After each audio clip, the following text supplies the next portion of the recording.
સંસારી જીવના ભાવ મરણો ટારવા કરુણા કરી શરિતા વહાવિશુદાતણી પ્રભુ વીર તે સંજીવની શોષાતી દેખી શરિતને કરુણાભિના હૃદયે કરી મુનિકુંદ સંજીવની સમય પ્રાપત તણે ભજન ભરી કુંદ કુંદ રચ્યું શાસ્ત્ર સાધિયા અમૃતે પુર્યા ગ્રંથાધિરાજ તારામાં ભાવો બ્રહ્માંડના ભર્યા અહો વાણી તારી પ્રશમ રસભા વિનિતરતી મુમુક્ષુને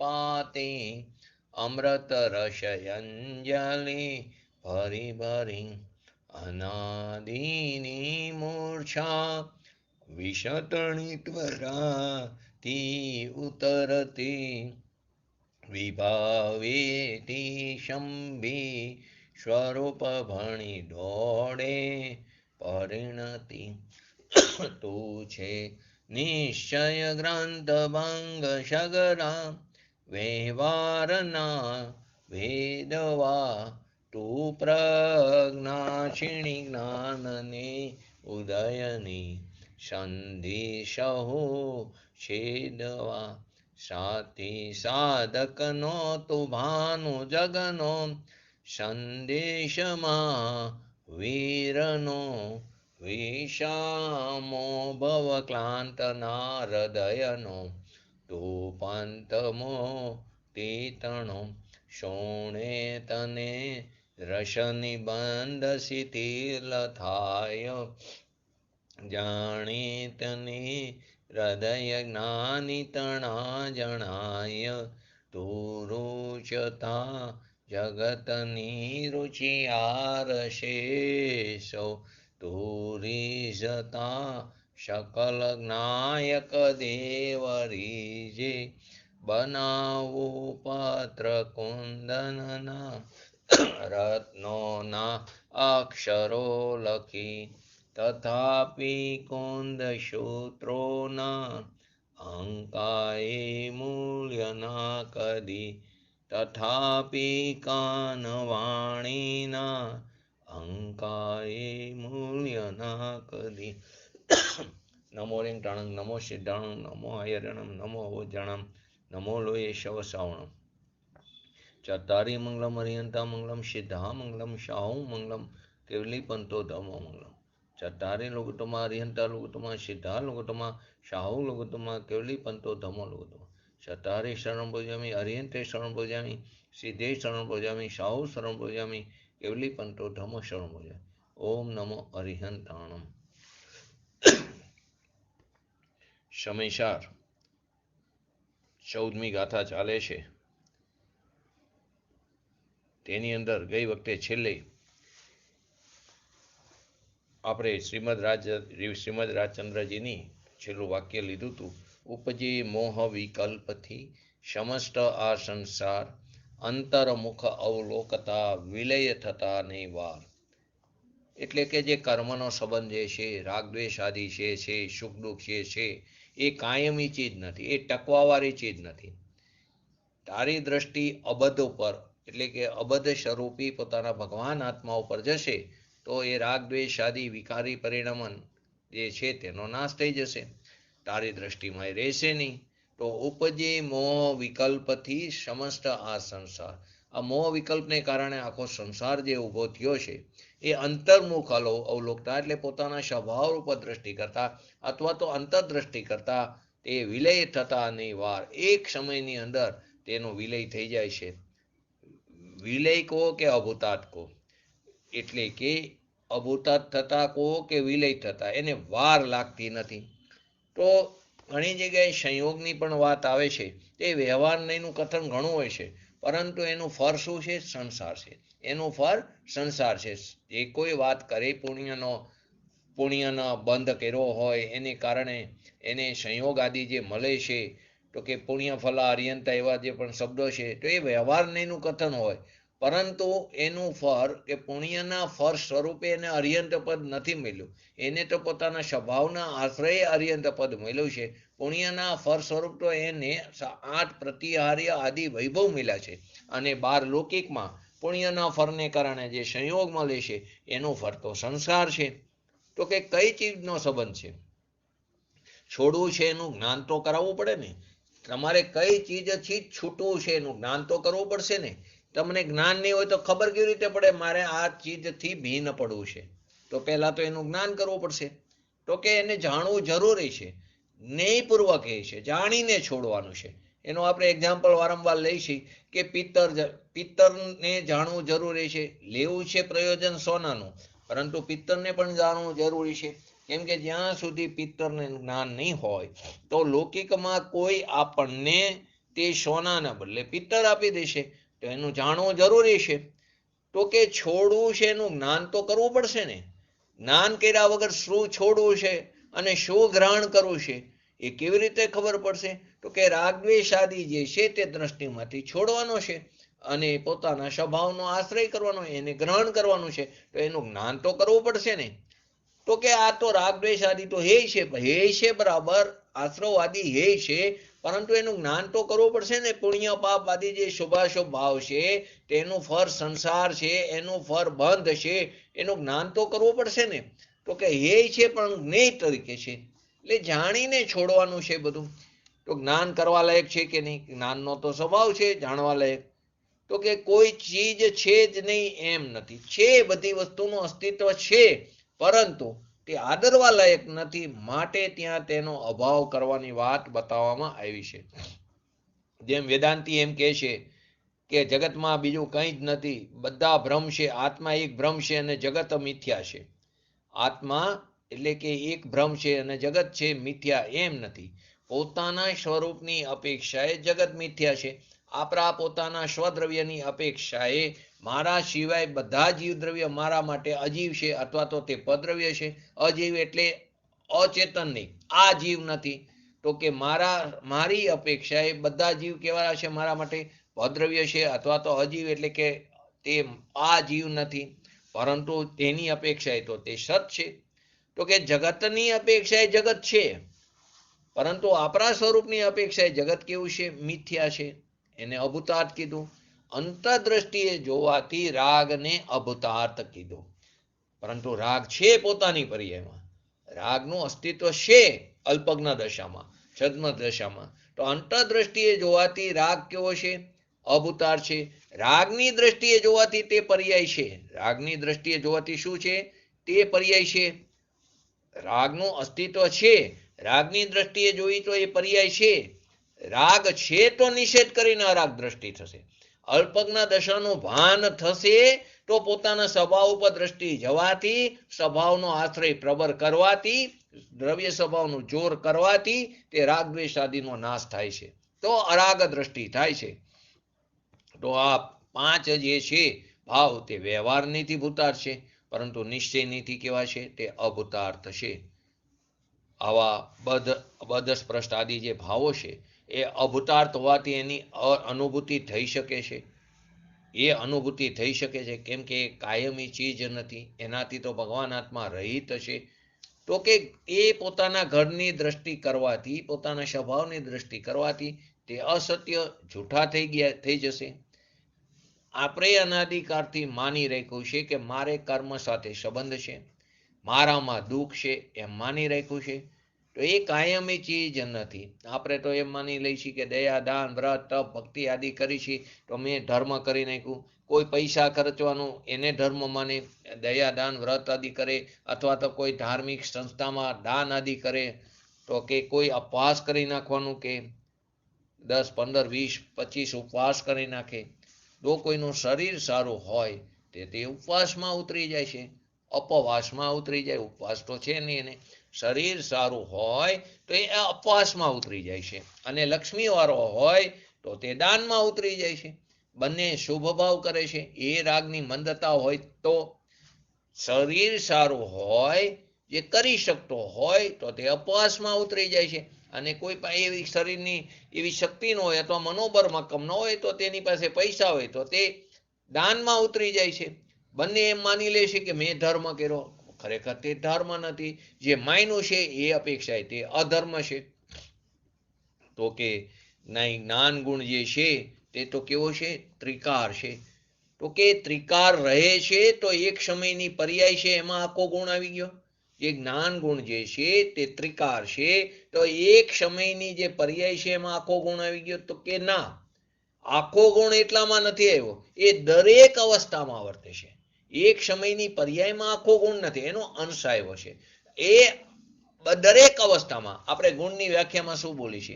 જે દ્રવ્યના પૂરા ભાગમાં અને દરેક અવસ્થામાં જોવા મળે તેને ગુણ કહેવામાં આવે. તેની અંદર દ્રવ્ય પણ આવે, ક્ષેત્ર પણ આવે, કાર પણ આવે અને ભાવ પણ આવે.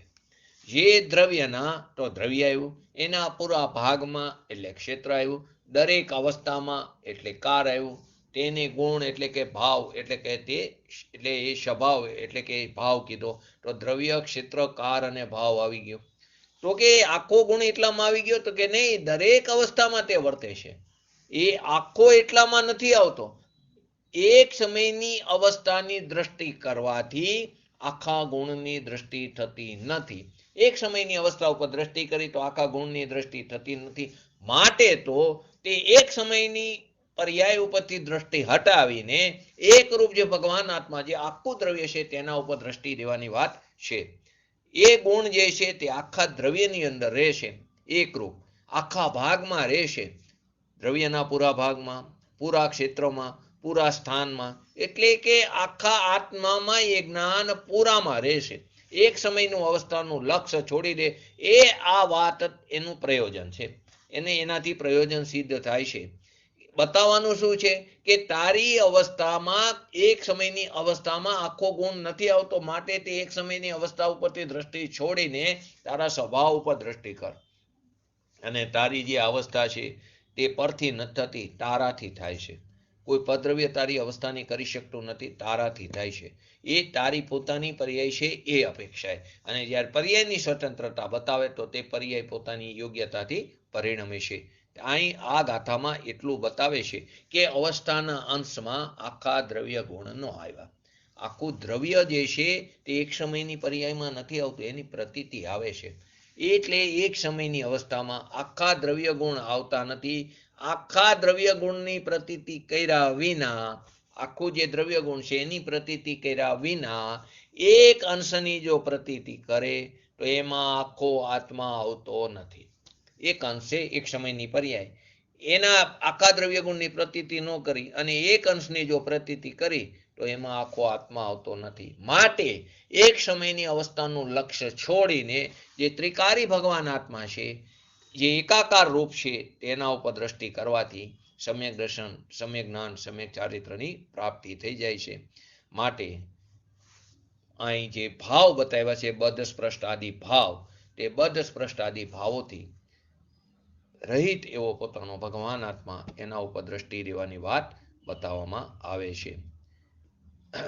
હવે આપણે થોડું આગળનું લઈને આજે 11 નંબરના શ્લોકની અંદર જઈ.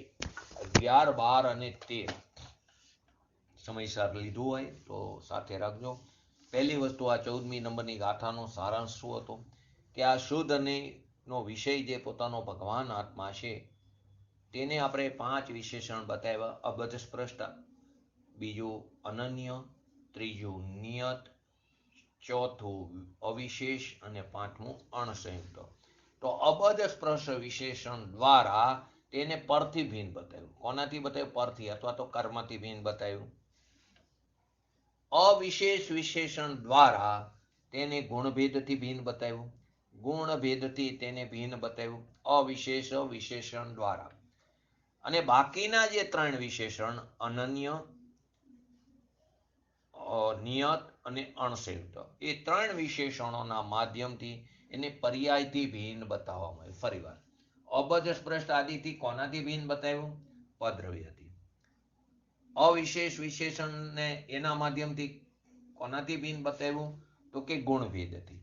અને બાકીના જે 3 વિશેષણો છે અનન્ય, નિયત અને અણસંયુક્ત, તેમાં તેને પર્યાયોથી ભિન્ન બતાવ્યું. હવે એમાં પર્યાયોમાં પણ અનન્ય જે વિશેષણ છે એ પર્યાયોના માધ્યમથી, એટલે કે પર્યાયોમાં જે નર નારક આદિ જે અસમાન જાતીય વ્યંજન પર્યાયથી તેમાં ભિન્ન બતાવ્યું. એને અનન્યમાં કોનાથી ભિન્ન બતાવ્યું? નર નારક આદિ જે અસમાન જાતીય જે દ્રવ્ય વ્યંજન પર્યાય જે છે એનાથી તેને ભિન્ન બતાવ્યું. એ વ્યંજન પર્યાયથી એમાં ભિન્ન બતાવ્યું. નિયત વિશેષણ દ્વારા ષષ્ઠ ગુણ હાનિ વૃદ્ધિ રૂપી પર્યાય એ પર્યાયોથી ભિન્ન. અને એટલે બીજી સ્વભાવ અર્થ પર્યાય, એમાં શું શબ્દો મૂક્યો છે?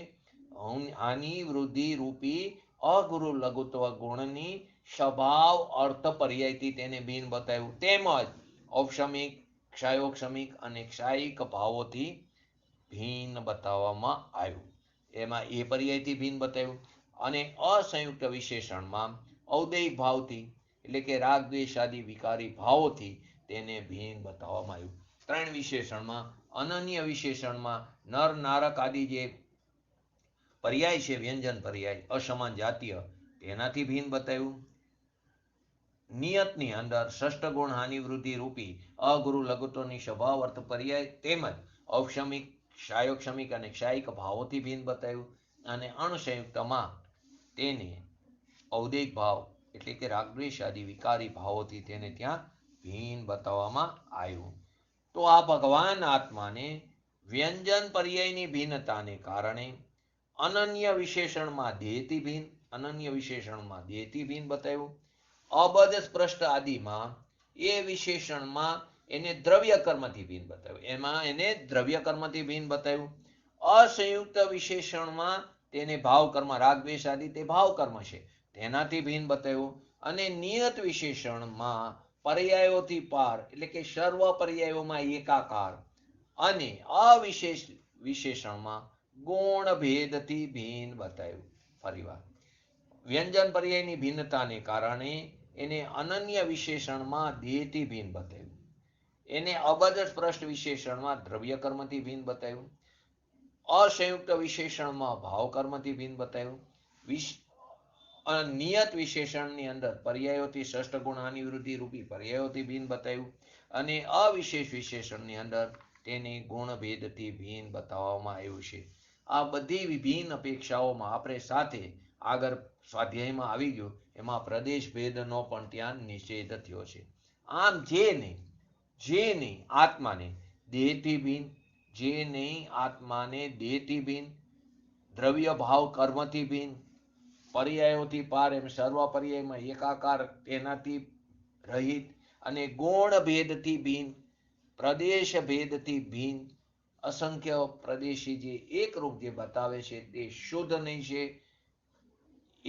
એને તે શિષ્ય તું જાણજે. ટૂંકમાં આખી ગાથાનો સાર આ છે. તો આપણે આજે 14મી ગાથા પૂરી થાય છે. હવે 11મા નંબરનો શ્લોક, તો એનું હરિગીત છે. પામે નહીં જેમાં પ્રતિષ્ઠા, લેટી રહે બસ બાયમાં. શું કીધું? પામે નહીં જેમાં પ્રતિષ્ઠા, લેટી રહે બસ બાયમાં. આ બધ સ્પષ્ટ આદિ બધા જેના નો અંતર ભાવમાં. આ બધ સ્પષ્ટ આદિ બધા જેના ન અંતર ભાવમાં. જે છે પ્રકાશિત સર્વવિધ તે એક આત્મ સ્વભાવનો. જે છે પ્રકાશિત સર્વવિધ તે એક આત્મ સ્વભાવનો. હે પ્રાણીઓ, આ જગતના નિર્મો થઈને અનુભવ કરો. હે પ્રાણીઓ, આ જગતના નિર્મો થઈને એનો અનુભવ કરો. તો આનો અર્થ શું થાય છે? આ જે બધ સ્પષ્ટ આદિ જે 5 ભાવો છે, બધ સ્પષ્ટ આદિ, અન્ય અનિયત, પછી વિશેષ અને સંયુક્ત, એ 5 ભાવો જે આત્મ સ્વભાવમાં પ્રતિષ્ઠા પ્રાપ્ત કરતા નથી, તે આત્મ સ્વભાવની અંદર નથી, તે તેની અંદર સ્થાન પામતા નથી, પ્રતિષ્ઠા પ્રાપ્ત કરતા નથી. માત્ર તે શું કરે છે? ઉપર તરે છે, એટલે કે લેટે છે. હરિગુટમાં શબ્દ શું મૂક્યો છે? લેતે છે. તે માત્ર ઉપર તરે છે.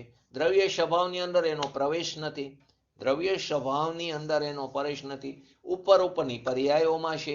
તો શું કીધું? આ બધ સ્પૃષ્ટ આદિ જે 5 ભાવો છે જે આત્મ સ્વભાવમાં પ્રતિષ્ઠા પ્રાપ્ત કરી શકતા નથી, એટલે કે દ્રવ્ય સ્વભાવમાં એનો પ્રવેશ નથી. દ્રવ્ય સ્વભાવ તો એનાથી રહિત છે. પર્યાય સ્વભાવની સમીપ જઈને જુઓ તો તે ભૂતાર છે, પરંતુ દ્રવ્ય સ્વભાવની સમીપ જઈને જુઓ તો તે અભૂતાર છે. તો તે માત્ર શું કરે? ઉપર ઉપર તરે, એટલે કે લેટે છે. અને જે આત્મ સ્વભાવ તે ચારેય પ્રકારથી સમસ્ત પ્રકારથી એટલે કે ચારેય તરફથી સર્વ અવસ્થાઓમાં, ચારેય તરફથી એટલે કે સર્વ અવસ્થાઓમાં તે પ્રકાશમાન છે. આ જે પોતાનો આત્મ સ્વભાવ છે તે બધી અવસ્થામાં કેવો છે? પ્રકાશમાન છે. ભલે નિગોદની અવસ્થા હોય, ઇતર નિગોદની હોય, નિત્ય નિગોદની હોય, એકેન્દ્રિય જીવોની હોય કે ત્રસ પ્રાણીઓની હોય કે સિદ્ધ દશા હોય, તેની અંદર સર્વ અવસ્થાઓમાં તે કેવો છે? પ્રકાશમાન છે. આત્માના એ સમ્યક સ્વભાવનો, આ જે આત્માનો આ જે સમ્યક સ્વભાવ છે, જે વિતરાગ સ્વભાવ જે છે, પવિત્ર જે સ્વભાવ જે છે, પરમ પ્રણામિક જે સ્વભાવ જે છે, એને હે પ્રાણીઓ જગતના તમે મોહરહિત થઈને અનુભવ કરો. તમે પોતે મોહરહિત થઈને એનો અનુભવ કરો. એમાં હરિગીતનો ભાવાર્થ છે. શું કીધું? પામે ને જે માં પ્રતિષ્ઠા લેટી રહે બસ બાઈમાં, એટલે કે બાઈ એટલે ઉપર ઉપર તરે છે. આ બધ સ્પૃષ્ટ આદિ બધા જ એના અંતર્ભાવમાં જે છે પ્રકાશી સર્વવિધ, એટલે કે સર્વ અવસ્થામાં તે એક આત્મ સ્વભાવનો, તે એક આત્મ સ્વભાવ બધા અવસ્થામાં પ્રકાશિત છે. હે પ્રાણીઓ, આ જગતના નિર્મો થઈને તેનો અનુભવ કરો. આની અંદર શુદ્ધ નૈનો જે વિષયભૂત જે ભગવાન આત્મા જે છે તે બધ સ્પૃષ્ટ આદિ 5 ભાવોથી રહિત, 5 ભાવોથી કેવો રહે છે? રહિત છે. પોતાની સર્વ અવસ્થાઓમાં ભગવાન આત્મા કેવો છે? પ્રકાશમાન છે. એવા સમ્યક આત્મ સ્વભાવનો અનુભવ કરવાની આ શ્લોકની અંદર આચાર્ય ભગવંત આપણને પ્રેરણા આપી રહ્યા છે. શું આપ્યું છે આ છંદની અંદર? શુદ્ધ નૈનો વિષયભૂત જે ભગવાન આત્મા છે કે જે અબધ સ્પૃષ્ટ આદિ ભાવોથી સહિત છે અને બદ્ધ સ્પૃષ્ટ આદિ ભાવોથી રહિત છે, પોતાની જે સર્વ અવસ્થા જે છે એ અવસ્થામાં તે પ્રકાશમાન એવા સમ્યક આત્મ સ્વભાવનો અનુભવ કરવાની પ્રેરણા આ શ્લોકની અંદર આચાર્ય ભગવંત આપણને આપે છે. અને તેની અંદર શું કીધું? કે આ શુદ્ધ નૈનો વિષય જે ભગવાન આત્મા જે છે એ ભગવાન આત્મા સિવાય જે બદ્ધ સ્પૃષ્ટ આદિ જે 5 ભાવો છે તેમની સાથે એકત્વનો મોહ તોડો. છેલ્લી લીટીમાં શું હતું? જગતના નિર્મો થઈને અનુભવ કરો. તો તેની સાથે જે એકત્વ છે બદ્ધ સ્પૃષ્ટ આદિ ભાવો સાથે પર્યાયમાં, ટૂંકમાં પર્યાય સાથે જે એકત્વ જે છે તે એકત્વનો મોહ તોડો. તેમને પોતાનું માનવાપણું છોડો. તેને પોતાનું માનવાપણું છોડો. આપણે શું કરી? પદ્રવ્યને પોતાનું માન્યું છે કે તારા 3 કાળમાં તારા પોતાના નથી, એના પ્રદેશો તારા પ્રદેશો ભિન્ન છે, છતાં ક્યાં આપણે એને પોતાનું માન્યું છે? મારો દીકરો, મારો પતિ, મારી પત્ની, મારું ઘર, મારું કુટુંબ. તો એ ક્યાં મારાપણું છે? તો કે માન્યતામાં છે. એ તારી પાસે 3 કાળમાં તને એનો સ્પર્શ પણ નથી થયો. એ સંબંધીની મમતા આવી છે, એ સંબંધીનો જે રાગ આવ્યો છે એ દ્રષ્ટિમાં છે. અહીંયાથી છોડવાની વાત છે. તો શું કીધું? એની સાથે એકત્વનો મોહ તોડો. એટલે કે એકત્વનો મોહ દ્રષ્ટિમાં જે વિપરીતતા છે તે તોડવાની વાત છે. કેમ? તો કે એને પોતે આપણે એને પોતાનું માન્યું છે. હવે સીધી આપણે ગુજરાતીમાં તો કહેવત છે, જે આપણું હોય જાય ને જાય આપણું નહીં. બોલી છે ને, લૌકિકમાં તો બોલી છે, કોઈના પૈસા પડી ગયા તો આપણા હોય તો જાય ને ગયા એ આપણા નહીં, એમ પણ બોલે છે. અને જ્યાં વાતને ખરેખર વિચારવાની આવે તો નથી કરી શકતા. આ બધાને આપણે દેહ પરિવર્તનના પ્રસંગો પણ જોઈએ છે, ક્ષણભંગુરતા પણ જોઈએ છે. આપણે શું બોલીએ છીએ? અને વૈરાગ્યની આ બધી ઘટનાઓ શું બોલે છે? વૈરાગ્ય ઘટના. તો વૈરાગ્ય ઘટનાનો અર્થ શું થાય? વૈરાગ્ય ઘટના કેમ કહી છે? ઘણા પ્રકારની વૈરાગ્ય ઘટના હોય, દેહ પરિવર્તન, કોઈ પણ પ્રકારની ઘણી બધી વૈરાગ્ય ઘટના. એને કેમ વૈરાગ્ય ઘટના કહી છે? એની પાછળનો ઉદ્દેશ શું છે? કહેશો કોઈ? સંગીતાબેન? વૈરાગ્ય ઘટનાનો ઉદ્દેશ કે ક્ષણભંગુરતા. શું છે? ક્ષણભંગુરતા. એની પાછળ પ્રયોજન શું છે? આ વૈરાગ્ય, આમાંથી વૈરાગ્ય ઉત્પન્ન થાય કે આ ક્ષણભંગુરતાનો તને ખ્યાલ આવે. તો ક્ષણભંગુરતા, આને જેનો સંયોગ છે એનો વિયોગ થાય છે એ ક્ષણભંગુરતા. તો ખરેખર તો ક્ષણભંગુરતા હર સમયે થાય છે. હર સમયે આપણને વૈરાગ્યની ઘટના થાય છે. હર સમયે આપણી એક પર્યાય આવે છે અને બીજી પર્યાય.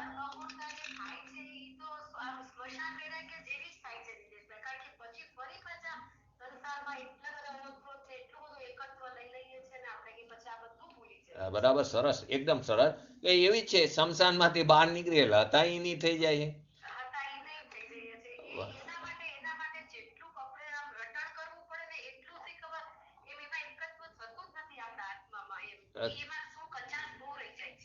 કેમ થાય છે સંગીતાબેન? કેમ કે બહારની રુચિ છે. ક્યાં છે? પરની રુચિ છે. અથવા તો મારું કુટુંબ ગ્રસ્ત દશા છે તો ઘણી બધી જવાબદારી હોય છે. એવું નથી કે જવાબદારી નથી હોતી, પરંતુ એ જવાબદારીમાં એટલા બધા ઓતપ્રોત થઈ જાય છે કે એક જે કરવા જેવી વસ્તુ છે એ છૂટી જાય છે. કરવા જેવી વસ્તુ છૂટી જાય છે. બરાબર. કોઈ અનાથ છોકરો હોય તો એની રીતે મોટો થઈ જાય છે. તમે સંસારમાં જો કેટલી ઘટનાઓ એવી છે કે ઘણીવાર કોઈની દુકાન કે જે કંઈ ચાલતું હોય કે આ હોય તો જ દુકાન ચાલે ને એ ભાઈનું દેહ પરિવર્તન થઈ જાય અને પછી એ દુકાન ચાલતી જ હોય છે. બરાબર. આ બધી મારે કારણે થાય છે. હા, હું બધી વ્યવસ્થા કરી રહ્યો છું, હું આ બધું કરી રહ્યો છું. બસ અહીંયા જે અહમપણું આવ્યું ને, મારાપણું, બસ એ કાઢવાનું છે. ગ્રસ્ત દશા છે તો બધી જવાબદારી કરવી પડે, પરંતુ એ અભિપ્રાયમાં હોવું જોઈએ આ હું નથી કરી રહ્યો, આમ જ થવાનું છે. બરાબર. આ જ્યારે આવશે ને તો હું તો એમ કહું છું, આ જૈન દર્શન જે છે ને, આપણે ગ્રહસ્થ દશામાં સંસારને સરખી રીતે ચલાવવો હોય ને એના માટે પણ જૈન દર્શન સમજવાનું જરૂર છે. ઘરમાં ઘણા બધા ઝઘડા મટી જશે. ધારો કે કોઈ સ્ત્રી હોય, બરાબર, એ તો ક્યારેક સાસુ હોય, ક્યારેક વહુ પણ હશે. તમે નાના હતા ત્યારે તમે વહુ હતા, હવે તમે સાસુ બન્યા તો તમે બે પદવી. તો કે જ્યારે કોઈ દીકરી આવી હોય આપણા ઘરે તો એનાથી રોટલી બરાબર બની ન બની. પહેલાના જમાનામાં તેમ હતું ફુલકા રોટલી જ બનવી જોઈએ, અને જો કંઈ આડી અવળી રોટલી બની તો ઘરે મગજમારી થાય. શાક જેવું તેવું બન્યું હોય તો કે ખરેખર એ સમયે જો આ સ્વાધ્યાય હોય ને, જો એનું ખરેખર થોડો અભ્યાસ હોય ને, આ સમયે આમ જ બનવાનું હતું. એ તો નિમિત્ત બની છે.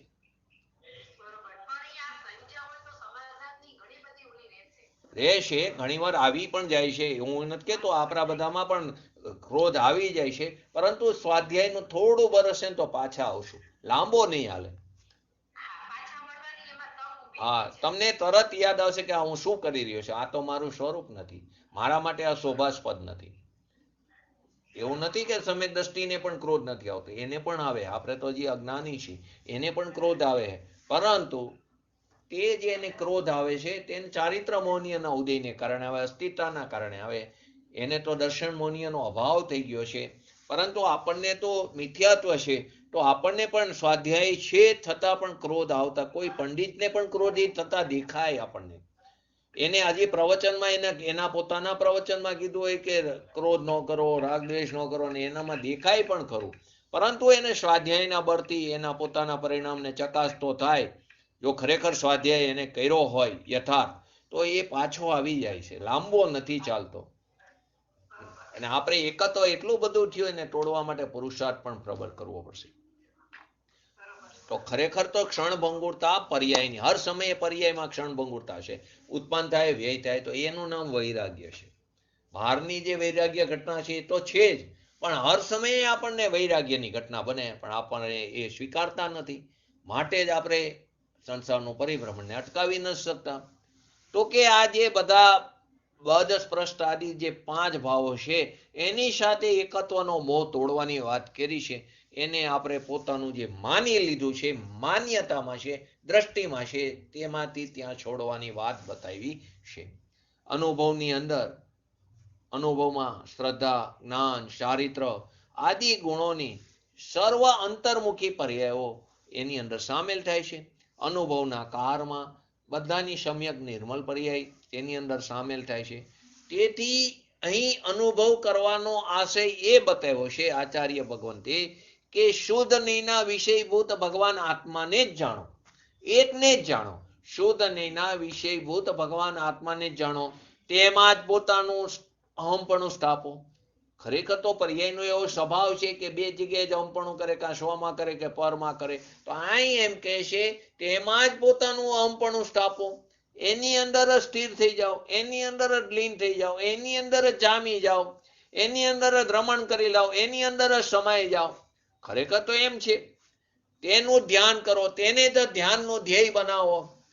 એકમાત્ર કરવા યોગ્ય મનુષ્ય પર્યાયમાં જો કાર્ય હોય તો આ જ છે. શું કીધું? શુદ્ધ નૈના વિષયભૂત ભગવાન આત્માને જ જાણો. એકને જાણ્યો તો સર્વને જાણ્યો, એકને જાણ્યો તો સર્વને જાણ્યું. તો શુદ્ધ નૈના વિષયભૂત ભગવાન આત્માને જાણો, એમાં જ પોતાનું અહમપણું સ્થાપો. અત્યાર સુધી પરમાં અહમપણું સ્થાપ્યું છે, એની જગ્યાએ સ્વમાં અહમપણું સ્થાપો. તો એમાં અહમપણું સ્થાપી એમાં જ સ્થિર થઈ જાઓ, એમાં જ લીન થઈ જાઓ, એમાં જ જામી જાઓ, એમાં જ રમણ કરો, એની અંદર જ સમાઈ જાઓ, એનું જ ધ્યાન કરો, એ ધ્યાનનું ધ્યેય કરો. એક કરવા માત્ર, એક આ કરવા યોગ્ય એક જ કાર્ય છે મનુષ્ય પર્યાયમાં. સાચો ધર્મ પણ ખરેખર આ જ છે. મુક્તિનો માર્ગ પણ આ છે, મોક્ષનો માર્ગ પણ આ છે, અને તે મોક્ષ માર્ગનું ફળ પણ મુક્તિ છે, મોક્ષ છે. માટે પરમ સુખી થવાનો આ સિવાય કોઈ બીજો ઉપાય નથી. અત્યારે તારે આ રસ્તે તારે ચાલવું હોય તો ચાલ, તારે માનવું હોય તો માન. જ્યારે તને તારા મુક્તિની પ્રાપ્તિ થશે તો તારે આ જ રસ્તે ચાલવું પડશે. આ સિવાય બીજો કોઈ રસ્તો નથી. ત્રણે કારમાં પરમાર્થનો એક પંથ જો. તો આખો આ જે શ્લોક છે એની અંદર આ વસ્તુ બતાવે છે. હવે આગળ આપણે 12મા નંબરના શ્લોકની અંદર પછી પૂજ્ય ગુરુદેવ શ્રીના પ્રવચનોનો આધાર લઈને આપણે સમજશું.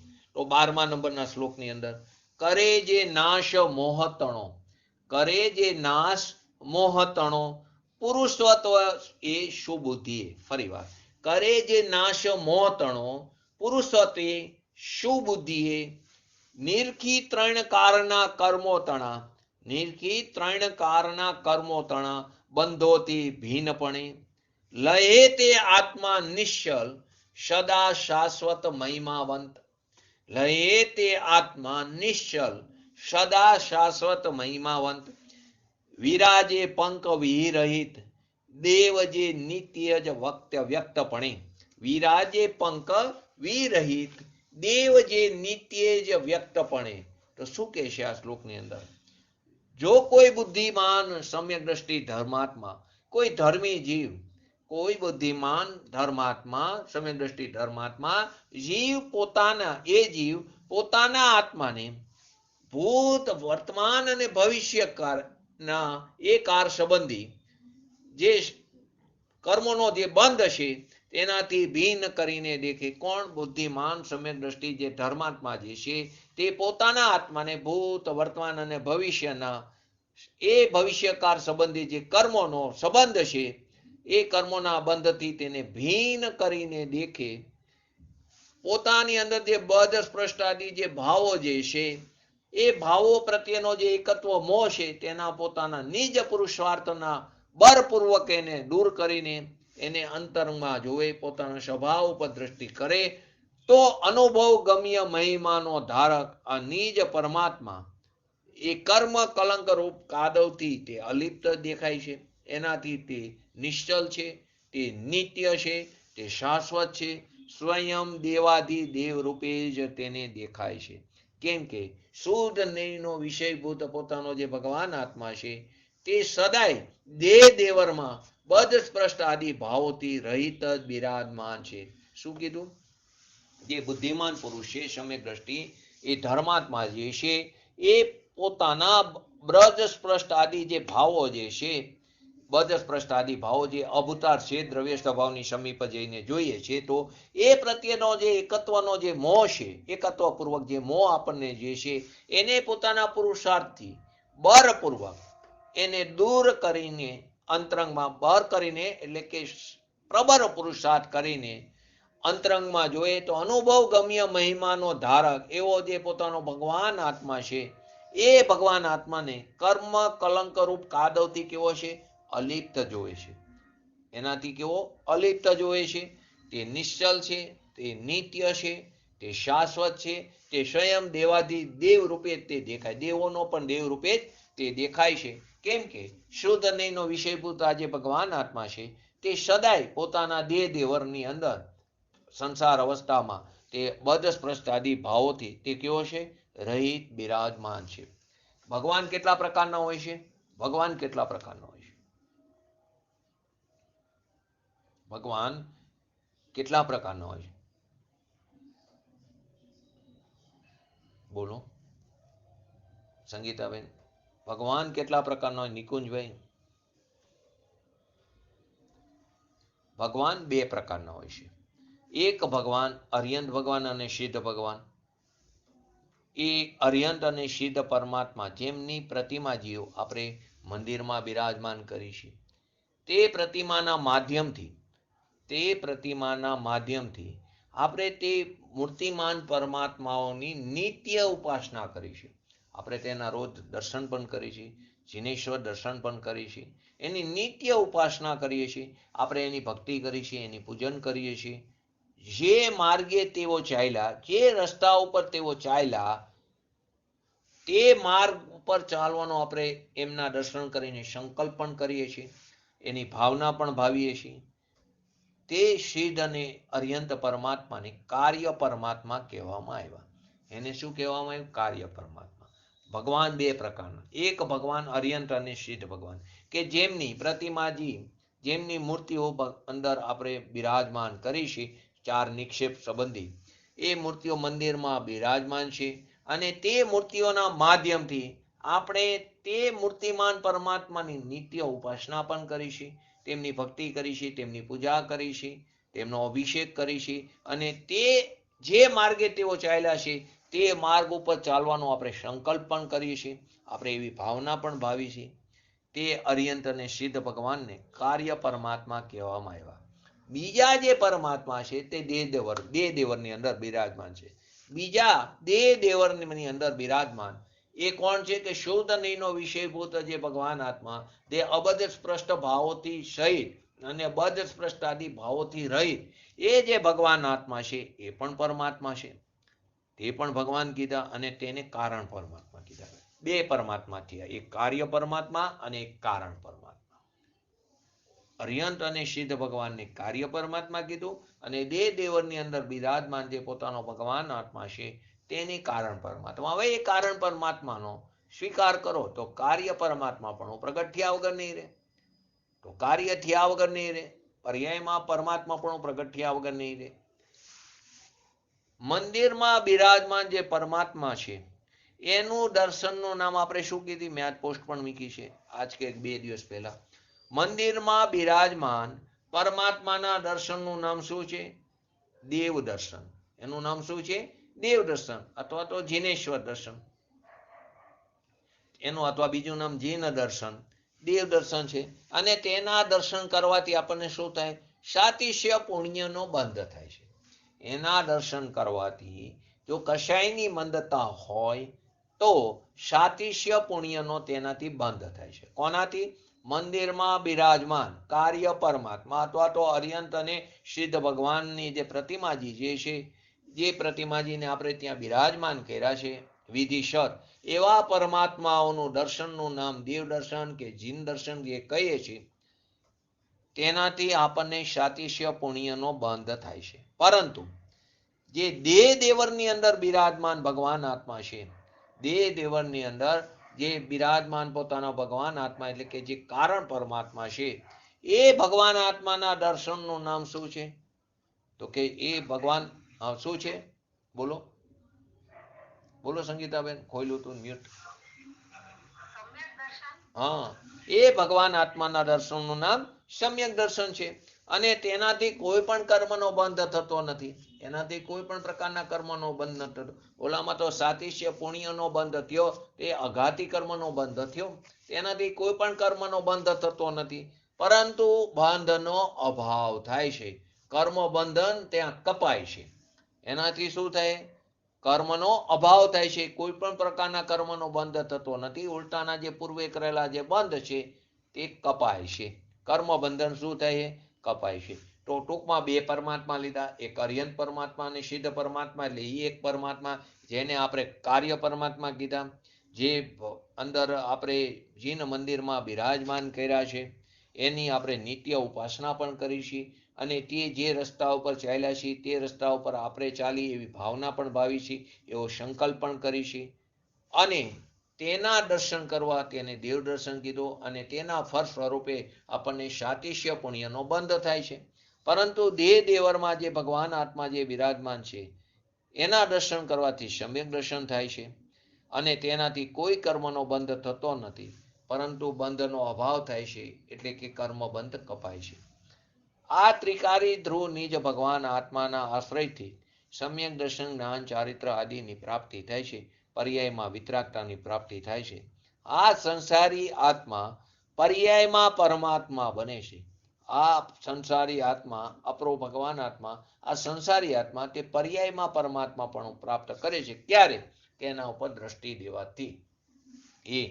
એની દ્રષ્ટિ દેવાથી શુદ્ધિની ઉત્પત્તિ થાય. વિશેષ પુરુષાર્થ કરો, શુદ્ધિની વૃદ્ધિ થાય. એનાથી પણ વિશેષ પુરુષાર્થ થવાથી તે શુદ્ધિની પૂર્ણતા થાય છે. તો તે પરમાત્મા બને છે, સાચો દેવ બને છે. આ કારણે તેને દેવાધિદેવ કહેવામાં આવ્યો. આ કારણે તેને દેવાધિદેવ કહેવામાં આવ્યો. શ્લોકની અંદર પણ છે. તો એ કારણે એને દેવાધિદેવ કીધો છે. તે શાશ્વત છે, તે નિત્ય છે, એનો ક્યારેય નાશ નથી થતો, એ અવિનાશી છે. ત્રણેયકાર આપણી સાથે જ છે. કોઈ પણ અવસ્થા હોય તેનો ક્યારેય વિરહ નથી થતો. બહારના અર્યંત ભગવાન, કેવરી ભગવાનનો તો વિરહ પણ થાય છે કારની અપેક્ષાએ, પરંતુ આનો તો ક્યારેય વિરહ નથી થતો. નિગોદની દશામાં પણ તે આપણી સાથે જ છે. સદાય કર્મ કલંકરૂપ કાદવથી રહી છે. ક્યારે તે કર્મને સ્પર્શ પણ નથી કર્યો. કેમ કે પરથી કેવો છે? સ્પર્શ રહી તે અસ્પર્શી હોવાને કારણે. એટલા માટે તેને અબધ સ્પૃષ્ટાદિ ભાવ કીધો એને. તો સદાય કર્મરૂપી કાદવથી કેવો છે? અલિપ્ત છે, રહિત છે. કર્મોથી અબધ સ્પર્શ છે. નર નારિક આદિ વ્યંજન પર્યાયો આદિ એનાથી રહિત, એટલે કે અનન્ય છે, નિયત છે, અવિશેષ છે, અસંયુક્ત છે અને અનુભવગમ્ય છે. કેવો છે? તે અનુભવગમ્ય છે. કેવો છે આત્મા? આત્માનો આનંદ કેવો છે? કેવી રીતે કહી શકશો? નહીં કહી શકાય. એ અનુભવગમ્ય છે. જેવી રીતે સાકરનો સ્વાદ ગયરો છે, પણ કેવી રીતે નક્કી થશે કે સાકર ચાખશું તો કેટલી ગેરી? કેવી રીતે નક્કી થશે? નહીં થાય. એ અનુભવગમ્ય છે. એકમાત્ર આરાધ્ય પણ તે જ છે, એ સિવાય કોઈ આરાધ્ય નથી. અને તેની આરાધના, એનું નામ જ પરમ ધર્મ કહેવામાં આવ્યું. એક જ આરાધ્ય છે અને તેની આરાધના, તેનું નામ પરમ ધર્મ કરવામાં આવ્યું. આ ભગવાન આત્મા ક્યાં બિરાજમાન છે? આપણી અંદર જ બિરાજમાન છે. એ જ આપણે છીએ. તો પણ આપણે અજ્ઞાન દશામાં, અજ્ઞાની જીવો જગતમાં એને બહારમાં શોધે છે. છે આપણી અંદર. ને આપણે ક્યાં ફરી છીએ એને ગોતવા માટે? મંદિરોમાં, ધાર્મિક સ્થાનમાં, જાત્રામાં એને ગોતવા માટે બહાર ફરી છીએ. પરંતુ ત્યાં જવાની ના નથી. પરંતુ ત્યાં પણ એમ જ કહે છે કે તું તારી સામે જો જાઓ, પરંતુ ત્યાં પણ તેને તે રસ્તા ઉપર ચાલ્યા છે એ રસ્તા ઉપર ચાલવાની ભાવનાપૂર્વકનો સંકલ્પ કરો. હું પણ આ દ્રષ્ટે ચાલીશ એવો સંકલ્પ કરો.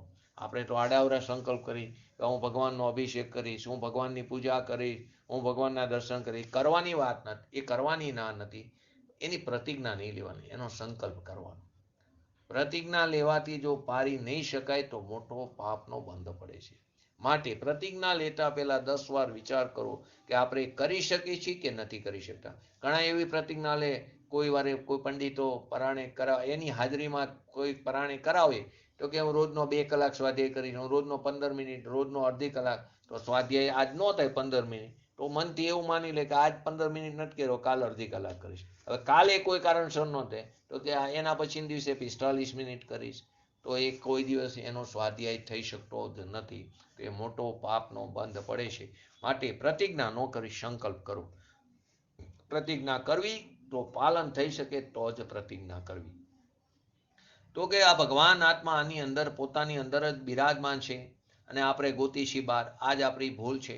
અજ્ઞાની જગત જે છે તે બહારમાં શોધે છે. એ જ મોટી ભૂલ છે અને એ જ ભૂલને કારણે અજ્ઞાની જીવ એટલે કે આપણા બધાની વાત છે એ મહા દુઃખી છે. એ જ દુઃખનું કારણ છે. આ દુઃખને દૂર કરવાનો ઉપાય શું? શાશ્વત સુખની પ્રાપ્તિ કરવાનો ઉપાય શું? તો કે સમ્યક દર્શન જ્ઞાન ચારિત્રની પ્રાપ્તિ. હવે એ પ્રાપ્ત કરવાનો ઉપાય શું? તો કે તારા સ્વભાવનો મહિમા કર, એનો સ્વીકાર કર, તારા સામર્થ્યનો સ્વીકાર કર, એના ઉપર દ્રષ્ટિ દે, એનો આશ્રય કર. તો એનો ઉપાય શું છે? દેહ દેવરમાં બિરાજમાન આત્માને જાણવો, એનું નામ સમ્યક જ્ઞાન કીધું. એમાં પોતાપણું હોવું, તેનું નામ સમ્યક દર્શન કીધું. ફરીવાર ઉપાય શું કીધું? દેહ દેવરની અંદર બિરાજમાન જે આ પોતાનો પરમ પ્રણામિક ભગવાન આત્મા જે છે એને જાણવો. એને જાણવો એનું નામ સમ્યક જ્ઞાન કીધું. એની અંદર અહમપણું સ્થાપિત કરવું તેનું નામ સમ્યક દર્શન કીધું. અને તેની અંદર જામી જમવું એટલે કે રમણ કરવું તેનું નામ સમ્યક દર્શન, સમ્યક ચારિત્ર. તો તેને જાણવો એટલે કે એને ઓળખવો અને તેની અંદર જામી જવું, રમણ કરવું, એ જ મોહને બળપૂર્વક દૂર કરવાનો પુરુષાર્થ છે. બસ આ જ મોહનો નાશ કરી શકે છે. મોહને દૂર કરવાનો ઉપાય શું છે? તો કે સમ્યક દર્શન જ્ઞાન ચારિત્રની પ્રાપ્તિ. એટલે કે પોતાના આત્માને જાણવો, એમાં અહમપણું સ્થાપિત કરવું, એની અંદર રમવું, ચરવું, જમવું, એ જ આ મોહને બળપૂર્વક દૂર કરવાનો ઉપાય છે, પુરુષાર્થ છે. આ સિવાય કોઈ એવી ક્રિયા નથી, આ સિવાય કોઈ એવી ક્રિયા નથી જે મોહનો નાશ કરી શકે. બીજી આ સ્વક્રિયા સિવાય કોઈ બીજી એવી ક્રિયા નથી કે જે મોહનો નાશ કરી શકે. બાકીની ક્રિયા તો બંધનનું વધવાપણું કરે છે. બાકીની ક્રિયા શું કરે છે? શુભાશુભ ભાવ આદિની ક્રિયા તે બંધ વધારે છે, તે બંધાવવાની ક્રિયા કરે છે. તો કે એનાથી અબંધ સ્વરૂપી ભગવાન આત્માની પ્રાપ્તિ નહીં થાય. આ આત્માની અનુભૂતિ એ જ ખરેખર જ્ઞાનની અનુભૂતિ છે. માટે એક જે આ ભગવાન આત્મા છે એમાં જ નિશ્ચલ થઈ જવું જોઈએ, એની અંદર સ્થિર થવાની વાત બતાવે છે. હવે આગળનો 13મો શ્લોક. અનુભૂતિ કઈ આ આત્માની, આ સંક્ષિપ્તમાં લીધું છે, વિસ્તારથી આપણે આવતા સ્વાધ્યાયમાં જશું. અનુભૂતિ કઈ આ આત્માની, શુદ્ધ નહીં જે રૂપ, વરી અનુભૂતિ જ્ઞાનની, તેજ જેને જાણજે બંધુ. ફરીવાર અનુભૂતિ કહી આ આત્માની, શુદ્ધ નહીં જે રૂપ, વરી અનુભૂતિ જ્ઞાનની, તેજ તેને જાણજે બંધુ. કરી નિશ્ચલપણે સ્થાપિત આત્મને, આત્મામય નિરખજે જ્ઞાન ઘનને, નિત્ય તે આત્મા સદા સર્વે. કરી નિશ્ચલપણે સ્થાપિત આત્માને, આત્મામય નિરખજે જ્ઞાન ઘન ને, નિત્ય ને તે આત્મા સદા સર્વે. એમાં શું બતાવ્યું છે? આ રીતે જ શુદ્ધ નહીં સ્વરૂપ જે ભગવાન આત્માની અનુભૂતિ, તે જ ખરેખર જ્ઞાનની અનુભૂતિ છે. આમ જાણીને તથા આત્માને નિશ્ચળ સ્થાપીને, આત્માની અંદર આત્માને, ખરેખર તો આત્માનો માર્ગ આત્મામાંથી નીકળીને આત્મામાં સમાય છે. તો આત્મામાં આત્માને સ્થાપીને, નિશ્ચળ સ્થાપીને, જ્ઞાનનો ગંડપિંડ એવો જે પોતાનો ભગવાન આત્મા છે એ નિત્ય છે. એ આત્માને સદાય સર્વ તરફથી દેખવો જાણવો જોઈએ, સર્વ પ્રકારે સમસ્ત પ્રકારે એને દેખવો જાણવો જોઈએ. અહીં જ્ઞાન અને આત્માને એક માનીને જ વાત કરવામાં આવી છે. આ શ્લોકની અંદર જ્ઞાનને અને આત્માને એક જ માનીને વાત કરવામાં આવી છે. આ કારણે આત્માની અનુભૂતિને જ જ્ઞાનની અનુભૂતિ કીધી છે. આ કારણે શું કીધું? આત્માની અનુભૂતિને જ્ઞાનની અનુભૂતિ કીધી. જો પહેલી બે લાઈનમાં શું હતું? અનુભૂતિ કઈ આત્માની, શુદ્ધ ની જે રૂપ, વરી અનુભૂતિ જ્ઞાનની, તે જ તેને જાણજે બંધુ. તો અહીં આત્માને ને જ્ઞાનને એક માનીને જ વાત કરી છે. આ કારણે આત્માની અનુભૂતિને જ જ્ઞાનની અનુભૂતિ કીધી છે. જ્ઞાન આત્માનો ગુણ છે અને આત્મા શું છે? ગુણી દ્રવ્ય છે. જ્ઞાન જે છે તે આત્માનો ગુણ છે અને આત્મા જે છે તે ગુણી દ્રવ્ય છે. તો અહીં ગુણ અને ગુણીનો જે ભેદ છે તે ભેદનો ગૌણ કરીને એટલે કે ગુણ ગુણીને અભેદ માનીને આત્માનુભૂતિને જ્ઞાનાભૂતિ કહેવામાં આવી છે. શું કીધું? અહીંયા ગુણ ગુણીનો જે ભેદ છે તે ભેદનો અભાવ કરીને એને ગૌણ કરીને એને અભેદ માનીને આત્માનુભૂતિને જ્ઞાનાનુભૂતિ કહેવામાં આવી છે. જ્ઞાન ગુણ જે છે તે આત્મદ્રવ્યનું લક્ષણ છે. લક્ષણથી લક્ષણની સિદ્ધિ થાય. ગુણ જ્ઞાન ગુણ છે તે લક્ષણ છે અને જે ભગવાન આત્મા છે તે લક્ષ્ય છે. માટે જ્ઞાન ગુણ તે આત્મદ્રવ્યનું શું કીધું? લક્ષણ છે. આત્માની ઓળખાણ જ્ઞાન ગુણથી જ થાય છે. લક્ષણથી જ લક્ષ્યની પ્રસિદ્ધિ થાય છે. તો આત્માની ઓળખાણ જ્ઞાન ગુણથી જ થાય છે. માટે લક્ષ્ય લક્ષણના અભેદથી જ પણ જ્ઞાનને આત્મા કહેવામાં આવ્યો. જ્ઞાન તે આત્મા તે ભેદ પડી ગયો. જ્ઞાન તે આત્મા એ ભેદ પડી ગયો. તો માટે શું કે આત્મા જ્ઞાનમય છે. તો ત્યાં ભેદ ને અભેદ સ્વરૂપ થયું. તો કે આત્માની ઓળખાણ જ્ઞાન ગુણથી થાય છે. માટે લક્ષ્ય લક્ષણના અભેદથી જ જ્ઞાનને આત્મા કહેવાય છે. આ રીતે અહીંયા આત્માનુભૂતિને શું કીધું? શુદ્ધ નૈયાત્મિકા કીધી. શુદ્ધ નૈયાત્મિકા કીધી એટલે કે શુદ્ધ નૈના વિષયભૂત જે ભગવાન આત્માની અનુભૂતિ જે છે એ અનુભૂતિ જ આત્માનુભૂતિ કીધી અને તેને એ જ આત્માનુભૂતિને શુદ્ધ નૈયાત્મિક કીધી. એટલે કે શુદ્ધ નૈનો જે વિષયભૂત જે ભગવાન આત્મા છે તે ભગવાન આત્માને પણ શુદ્ધ નહીં કીધો અથવા તો અનુભૂતિને પણ શુદ્ધ નહીં કીધો. કેમ કે ત્યાં દ્રવ્ય અને પર્યાયનું અભેદ પરિણમન છે. તો કે આ કરશ જે છે તે ખરેખર તો 15મી ગાથાના ઉત્થાનિકાના રૂપે આ કરશ બતાવ્યો છે. આગળની જે ગાથા છે 15મી ગાથા એની અંદર આત્માનુભૂતિને સમસ્ત જીન શાસનની અનુભૂતિ કીધી. આત્માનુભૂતિને સમસ્ત જીન શાસનની અનુભૂતિ કીધી.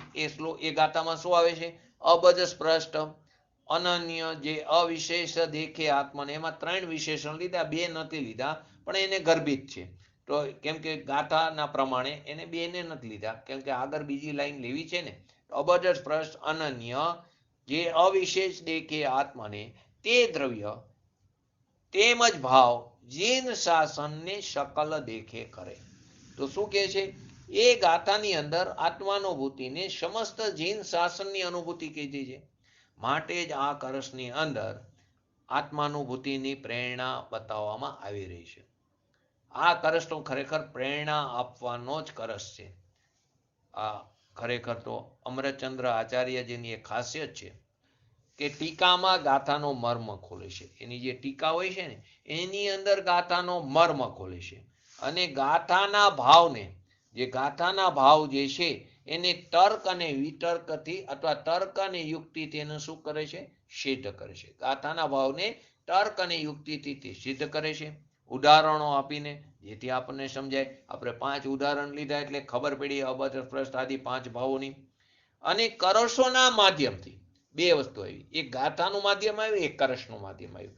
તો કરશોના માધ્યમથી તેને જીવનમાં ઉતારવાની પ્રેરણા આપે છે. શું એમની ખાસિયત બતાવી? ટીકામાં ગાથાનો મર્મ ખોલે છે. ટીકાની અંદર જે ગાથા છે એનો મર્મ ખોલે છે અને ગાથાના ભાવને તે ટીકામાં તર્ક અને યુક્તિથી સિદ્ધ કરે છે ઉદાહરણો આપીને, જેથી આપણને સરળ રીતે સમજાય. કેમ કે એ પણ જાણે છે 5મા આરાના જીવોની યોગ્યતા, તો એને ઉદાહરણો આપીને સરળ કરીને સમજાવે છે જેથી આપણા ઘરે ઉતરે.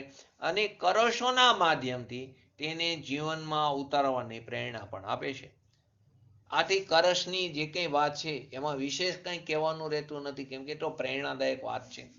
કેમ કે એમાં કંઈ જ કરવાનું હોતું નથી કેમ કે એ વાત તો એમને ટીકામાં કહી દીધી હોય છે. એમાં જ એનો મર્મ ખોલી દીધો હોય છે. કરશમાં તો તેની ઊંડાણમાં જવાની વાત કરે છે.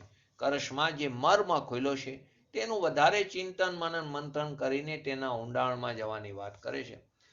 ટૂંકમાં અમરચંદ્ર આચાર્યજીની જે ખાસિયત છે એ ટીકા લખતી વખતે એમનો બુદ્ધિ પક્ષ તે સજાગ રહે છે.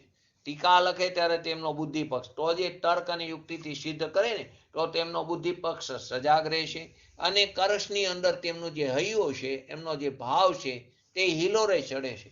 એટલે કે એમની જે અનુભૂતિ છે, તેમની પરિણીતિ છે, તે હિલોરે ચડે છે. એટલે કે બુદ્ધિને તર્ક વિતર્ક વડે વસ્તુના ઊંડાણમાં જવાની ટેવ હોય છે. શું હોય છે? બુદ્ધિને તર્ક અને વિતર્ક દ્વારા વસ્તુના ઊંડાણમાં જવાની એને ટેવ હોય છે બુદ્ધિને. અને હૃદયમાં ખરેખર ભાવનાનો વેગ ઉમટે છે. બે વસ્તુ જુદી છે. ગાથામાં આ પ્રમાણે કીધું અને શ્લોકની અંદર આ પ્રમાણે કીધું. તો કે શ્લોકની અંદર કરશની અંદર એમને શું કીધું કે કરશની અંદર ઉંદર જવાની પ્રેરણા આપે છે. તો કે એની અંદર ભાવનાનો વેગ ઉમટે છે. આ જ કારણે તેમને ગદ્યાત્મક ટીકામાં તત્વની ઊંડાણની મીમાંસા હોય છે. ગદ્યાત્મકની અંદર એટલે કે એની ટીકામાં તત્વની ઊંડાણની મીમાંસા હોય છે. અને કરશમાં હૃદયને સ્પર્શી જાય એવી એમની પાવન પ્રેરણા આપણને પ્રાપ્ત થાય છે. માટે આ એક આત્મખ્યાતિ ટીકા જે અમરચંદ્ર આચાર્યજીએ બનાવી એને ચંપુ કાવ્ય કહેવામાં આવ્યું. શું કહેવામાં? ચંપુ કાવ્ય. ચંપુ કાવ્યનો ઉપયોગ મુખ્યત્વે તો કથા સાહિત્યમાં મળે, છતાં અમરચંદ્ર આચાર્યજી આ ટીકા ગ્રંથમાં પણ તેનો સફળ પ્રયોગ કર્યો છે. આવા અમરચંદ્ર આચાર્યજી મહાવીર સ્વામી ભગવાનના મોક્ષ જવાને બાદ નિર્વાણ પછી 900 વર્ષે 1000 વર્ષે તે થયા. એટલે કે એમના પછી 2000 વર્ષ પહેલા જે કુનકુન આચાર્ય દેવ થયા એમના પછી 1000 વર્ષે, એમના પછી 1000 વર્ષે કુનકુન આચાર્ય દેવના 1000 વર્ષ પછી અમરચંદ્ર આચાર્ય દેવ થયા. એ એમની પાવન આત્માનુભૂતિની પાવન પ્રેરણા આપવાનું આ કરસ છે. પછી જે આગામી ગાથા છે 15મી ગાથા, તેની અંદર જે વ્યક્તિ શુદ્ધ નિર્ણય વિષયભૂત જે ભગવાન આત્મા છે એનો આશ્રય કરશે તો એ આત્માની અનુભૂતિ કરે છે, તેને જાણે છે, તે સંપૂર્ણ જૈન શાસનને જાણે છે. એ વાત ત્યાં બતાવી છે. આપણે આ 11, 12 અને 13 ત્રણ શ્લોકને સાથે લીધા સંક્ષિપ્તમાં. એના ઉપર પૂજ્ય ગુરુદેવ શ્રીના પ્રવચનોનો આધાર લઈને આગળ આપણે એનો વિસ્તાર કરશું. તો આપણે પણ આપણા ભગવાન આત્માનો આશ્રય લઈને પર્યાયમાં શીઘ્ર ને શીઘ્ર વિતરાગતા પ્રાપ્ત કરી એવી પરમ વિરલ ભાવના સાથે આજનું વ્યક્તિત્વ પૂરું કરું. જય જીનેન્દ્ર. બોલો જીનવાણી સ્તુતિ બોલો. આજ નિકુંજભાઈ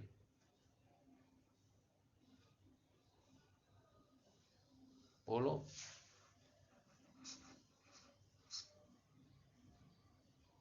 બોલો હર્ષાબેન. હા બોલો નિકુંજભાઈ બોલો.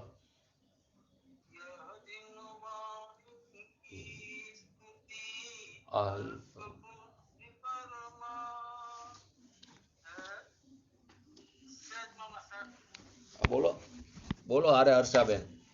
હર્ષાબેન બોલો હારે. નહીં તો આટલું બોલી જાઓ. સો વાણી જાન.